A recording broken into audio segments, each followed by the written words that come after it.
नमस्कार दोस्तों, मैं दिलीप कुमार।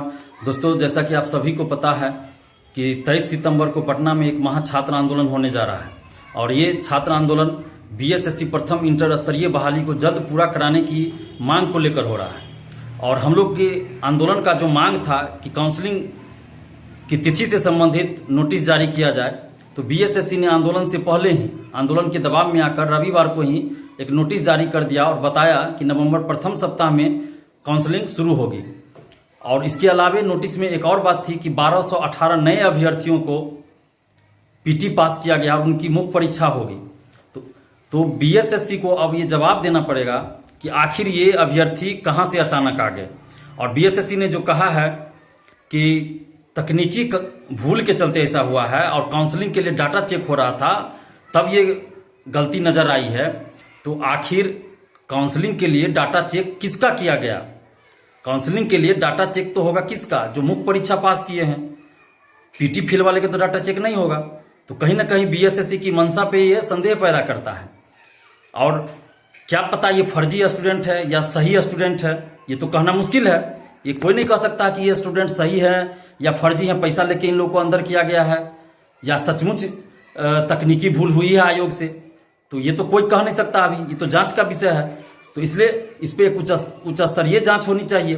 तो हम लोग का जो 23 सितंबर के आंदोलन का मुख्य मुद्दा रहेगा, मुख्य मांग रहेगा, वो ये रहेगा कि आप 1218 अभ्यर्थियों का आप मुख्य परीक्षा लीजिए, जो करना है कीजिए, लेकिन आप जो 50,000 से ज्यादा परीक्षार्थी पहले से इसके लिए मानसिक रूप से तनावग्रस्त हैं, तो उनका आप काउंसलिंग करवाइए। सीट से 2 से 2.5 गुना ज्यादा परीक्षार्थियों का आप काउंसलिंग स्टार्ट करवा दीजिए। और इधर आप 1218 अभ्यर्थियों का मुख्य परीक्षा लेते रहिए, जो प्रोसेस है वो करते रहिए और उसके बाद उनका भी काउंसलिंग करवाइएगा जो उसमें सफल होंगे। और उसके बाद आप फाइनल रिजल्ट तब प्रकाशित कीजिएगा। काउंसलिंग करवाने का ये मतलब तो है नहीं कि आप जॉब दे रहे हैं।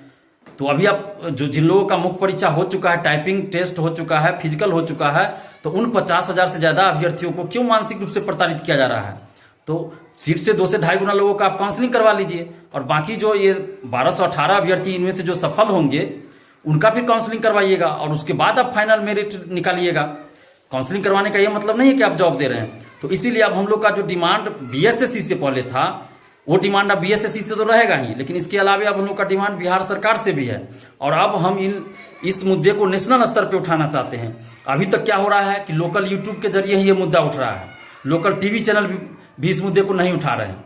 तो इसीलिए अब हम लोग का मुद्दा है सबसे पहले कि इस मुद्दे को नेशनल चैनल पे कैसे उठाया जाए।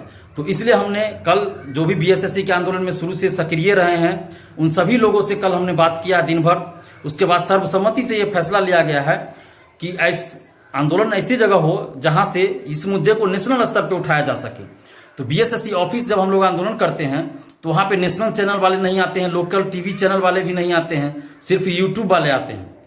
तो हम लोगों ने बात किया नेशनल चैनल वालों से भी, लोकल टीवी चैनल वालों से भी बहुत सी बात किया। तो उन लोगों का कहना है कि अगर आप गर्दनी बाग में धरना देते हैं तो हम लोग वहां पहुंच जाएंगे। तो इसीलिए ये सर्वसम्मति से तय किया गया है कल कि अब हम लोग गर्दनी बाग में धरना देंगे 23 सितंबर को 11 बजे से। और ऐसा इसलिए किया गया है ताकि इस मुद्दे को नेशनल स्तर पे उठाया जा सके। और नेशनल चैनल पे जब चलेगा हम लोग का न्यूज, लोकल टीवी चैनल पे चलेगा, तो सारे राजनीतिक पार्टियों, सारे नेताओं का ध्यान इस तरफ जाएगा। और हमारा पर्पस यही है कि सत्ता पक्ष हो या विपक्ष, सभी का ध्यान इस तरफ जाना चाहिए और नेशनल स्तर पे इस मुद्दे को उठाया जाना चाहिए ताकि सरकार पे, आयोग पे दबाव बने और ये बहाली जल्द पूरा हो। क्योंकि अगर ऐसा नहीं होता है, नेशनल स्तर पे ये मुद्दा नहीं उठता है, तो फिर ये बहाली जल्द पूरा नहीं होगी। ये 2022 पता नहीं अंत तक चला जाएगा। और ये बीएसएससी के सचिव और अध्यक्ष जो है जानबूझ के इसको लटकाना चाह रहे हैं। तो हम लोग का डिमांड ये भी होगा कि सचिव और अध्यक्ष को भी हटाया जाए, क्योंकि इन लोगों से काम हो नहीं रहा है। तो क्यों ना बीएसएससी के सचिव अध्यक्ष को भी हटा दिया जाए। तो इसीलिए गर्दनी बाग का जगह चूज किया गया है ताकि वहां पे नेशनल चैनल वाले आवे और हम लोग का मुद्दा नेशनल स्तर पे उठे। तो और जो जॉब में है वो लोग भी कह रहे थे, वो परीक्षार्थी भी कह रहे थे कि बीएसएससी ऑफिस आने में थोड़ा हमको प्रॉब्लम है, जो गर्दनी बाग ही रखिए। तो इसलिए इन सारे मुद्दों पे बात करने के बाद हम लोगों ने तय किया है कि गर्दनी बाग ही हम लोग धरना देंगे। तो 11 बजे 23 सितंबर को 11 बजे गर्दनी बाग धरना स्थल पे आप लोग को आना है। और कहीं भी आप प्रदर्शन करते हैं, लेकिन आवाज नेशनल स्तर पे उठना चाहिए।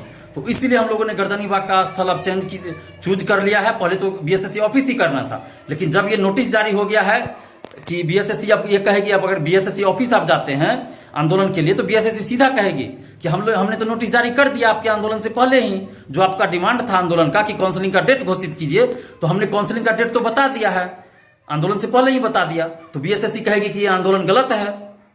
तो इसलिए बीएसएससी को हम लोग ये मौका भी नहीं देना चाहते हैं कि बीएसएससी ये कहे कि हम लोग का आंदोलन गलत है, और इसलिए हम लोगों ने इस आंदोलन में और मुद्दों को शामिल किया है। और इसलिए हम लोग अब गर्दनीबाग आंदोलन करेंगे ताकि नेशनल स्तर पर इस मुद्दे को उठाया जा सके। और आप तमाम परीक्षार्थियों से आग्रह करते हैं कि आप लोग डबल मास्क लगा के आएंगे, कोशिश कीजिए डबल मास्क लगा के आए और सोशल डिस्टेंसिंग का पालन करते रहें।